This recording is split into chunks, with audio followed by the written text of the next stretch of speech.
এই তাৰিখত আমি যিবিলাক কথা ৰাইজৰ মঞ্চত আলোচনা কৰিছোঁ যে অসমৰ ৩৩ লাখ পঞ্জীভূত নিবনুৱাৰ ভৱিষ্যত কি হ'ব, এইটো আমাৰ কাৰণে প্ৰকাণ্ড জ্বলন্ত সমস্যা। আজি বানপানী গৰাখহনীয়া সমস্যা আমাৰ কাৰণে জ্বলন্ত সমস্যা। চাহ শ্ৰমিকৰ মজুৰি বৃদ্ধি বিষয়টো আমাৰ কাৰণে জ্বলন্ত সমস্যা। আৰু বিজেপিৰ কাৰণে জ্বলন্ত সমস্যা হৈছে ভূপেন বৰা। বিজেপিৰ কাৰণে, অসমৰ মুখ্যমন্ত্ৰীৰ কাৰণে, বিজেপি দলটোৰ কাৰণে একমাত্ৰ জ্বলন্ত সমস্যাটোৰ নাম হৈছে ভূপেন বৰা। আমি বিচাৰিছোঁ যে এই ইলেকশ্যনত মীমাংসা হওক যে অসম চুক্তিৰ ৫ নং ৬ নং দফা ৰূপায়িত কিয় নহ'ল। আমি বিচাৰিছোঁ যে অসমৰ ৰাস্তাত ২৭খন টোলগেট কিয় বনোৱা হ'ল, ইয়াৰ উত্তৰ লাগে। ২০০০খন স্কুল অসমত বন্ধ কৰি দিয়া হ'ল আৰু গাঁৱে গাঁৱে মদৰ দোকান খুলি যুৱ প্ৰজন্মক ধ্বংস কৰা সিদ্ধান্ত চৰকাৰে কিয় ল'লে, ইয়াৰ উত্তৰ লাগে। কিন্তু বিজেপিৰ কাৰণে সেইটো সমস্যা নহয়। বিজেপিৰ কাৰণে মূল সমস্যাটো হৈছে ভূপেন বৰা। কাৰণ দেখিছে তেওঁলোকে যে আমি ৰাইজৰ কণ্ঠ হ'বলৈ চেষ্টা কৰিছোঁ, আমি ৰাইজৰ মনৰ কথাবিলাক ক'বলৈ চেষ্টা কৰিছোঁ। সেইকাৰণে তেওঁলোকৰ পেংলাই, তেওঁলোকৰ উপলুঙা, তেওঁলোকৰ তুচ্ছতাচ্ছিল্য ৰাইজে পাহৰি যোৱা নাই, ৰাইজে বুজি নোপোৱাকৈ থকা নাই। আজি ৰাতিখন তেওঁলোকে কয় খিলঞ্জীয়াৰ কথা। ইয়াত আপোনালোকে কেমেৰা ঘূৰাই পেলাই অসমৰ চৰকাৰক দেখুৱাব যে ইয়াত খিলঞ্জীয়া আহিছে নে কোন আহিছে। এই খিলঞ্জীয়াসকলৰ ভূমিপটা কি হ'ল, ৬ জনগোষ্ঠীৰ জনজাতিকৰণ কি হ'ল, চাহ শ্ৰমিকৰ মজুৰি বৃদ্ধি কি হ'ল, অংগনাবাদীৰ ৰাজপথত কিয় আছে, আশা কৰ্মীৰ ৰাজপথত কিয় আছে, গাঁওবুঢ়াৰ ৰাজপথত, টেটৰ টিচাৰ ৰাজপথত, কম্পিউটাৰ টিচাৰ ৰাজপথত, ভেঞ্চাৰ স্কুলত টিচাৰৰ সমস্যা কি হ'ল।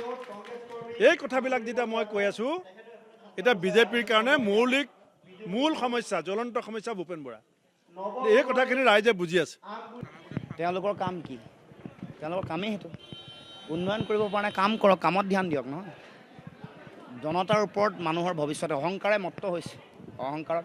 কাৰণ তেওঁৰ যিগৰাকী গুৰু, সেইগৰাকী নাইকিয়া হ'লে নিজে নিজক বিচাৰি নাপাব তেওঁ ক'ত আছে।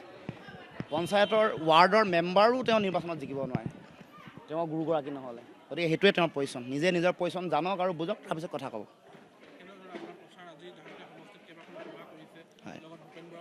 হয়, চাৰিওফালে জনতাৰ সমৰ্থন দেখিছোঁ আৰু গণতন্ত্ৰত ৰাইজৰ শক্তিয়ে মূল কথা। গতিকে ৰাইজৰ ওচৰত আমাৰ কথাবোৰ পেছ কৰিছোঁ। বিগত সময়ছোৱাত এইসকল প্ৰাৰ্থীয়ে কি কৰিলে, কি নকৰিলে, এইবোৰৰ বিচাৰ ৰাইজে কৰিব। আমি কেৱল মাত্ৰ কথাবোৰ, আমি ৰাইজৰ মনৰ কথাবোৰ আগবঢ়াই লৈ গৈছোঁ। বিচাৰ ৰাইজৰ ওচৰত।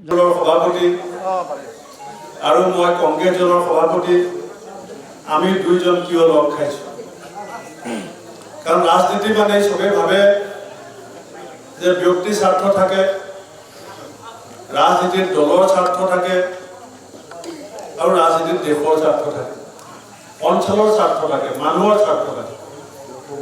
এইবাৰ আমি এই বিৰোধী ঐক্য মঞ্চ অসমৰ 16টা আমাৰ ৰাইজক সেৱা কৰা এটা মনোবল আছে আৰু আমি আপোনালোকৰ জনবলক আমি একত্ৰিত কৰি বিজেপিৰ বিৰুদ্ধে থকা মানুহখিনিৰ যাতে এটা ভোটো অথলে নাযায় আৰু যিজন মানুহক অসমীয়া জাতিয়ে এদিন নায়ক উপাধি দিছিলে, জাতীয় নায়ক বুলি কৈছিলে, তেওঁ ক্ষমতা পোৱাৰ পাছত জাতিক যি ধৰণে অন্যায় কৰিলে, জাতিৰ মূৰৰ ওপৰত বলপূৰ্বকভাৱে কাঁহ এখন জাপি দিলে, ক্ষমতাত থাকিবৰ কাৰণে 5জনকৈ অসমীয়া ল'ৰাক গুলীয়াই হত্যা কৰা হ'ল। সেই জাতিক বিশ্বাসঘাতকতা কৰা মানুহজনক প্ৰতিহত কৰিবৰ কাৰণে, সৰ্বানন্দ সোণোৱাল ডাঙৰীয়াক পৰাজিত কৰিবৰ কাৰণে, ধনবল, বাহুবল আৰু ক্ষমতা সৱস্তৰ ৰাজনীতিত বিশ্বাস কৰা মানুহজনক প্ৰতিৰোধ কৰিবৰ কাৰণে আমি বিৰোধী সকলো দল আজি একত্ৰিত হৈছোঁ।